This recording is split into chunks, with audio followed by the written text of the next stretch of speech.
Mr. Kies. Mr. Kimmit, I'll go to you first. As I mentioned in my opening statement, American farmers and manufacturers win when they have a chance to compete. Importantly, the Global Markets Division of ITA seeks to promote U.S. exports.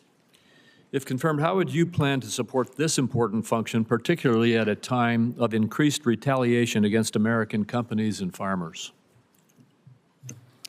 Thank you for the question, Senator. And you're, of course, absolutely correct. The Global Markets Unit in the International Trade Administration plays a vital export promotion function, and key to that is providing market access to our farmers and our ranchers. And the Global Markets Division has the U.S. Export Assistance Centers throughout the country. They have the rural export centers to work with farmers and ranchers to identify market opportunities and market access. So if confirmed, I absolutely would give a comprehensive look to those programs and figure out how they can bring the most efficiency and the greatest benefit to our farmers and ranchers to promote their exports abroad.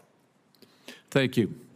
And Mr. Kies, as you are well aware of our efforts to preserve the expiring Tax Cuts and Jobs Act. It will protect everyday Americans from a $4 trillion tax increase.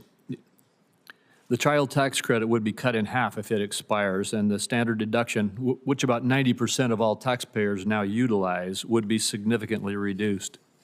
Lower and middle income earners who are already struggling with years of inflation will be hit particularly hard. Given your depth of experience in tax policy, could you please discuss your views on the importance of permanently extending the TCJA and the potential benefits to our economy? Yes, Mr.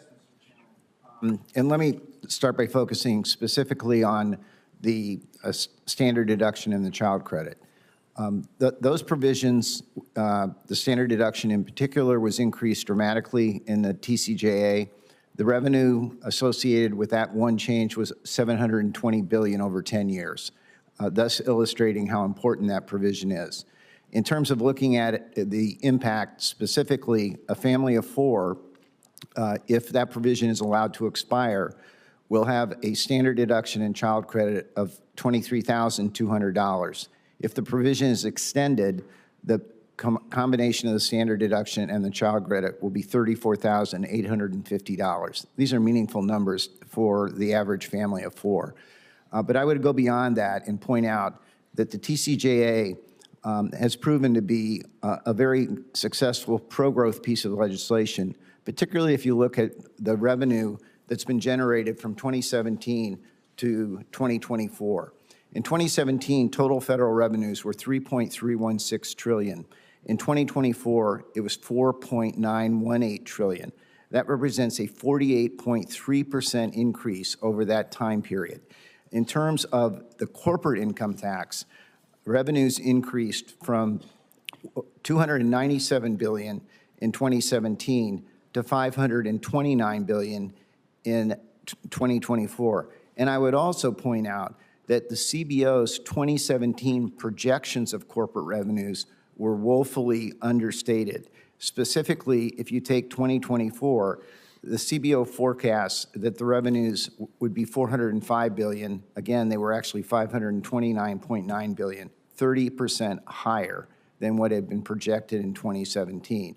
So when you look at the specific provisions of TCJA, standard deduction being a great example, hugely important. When you look at the overall impact, it's proven to be a very effective pro-growth piece of legislation, and making it permanent will lock in the benefits associated with those provisions.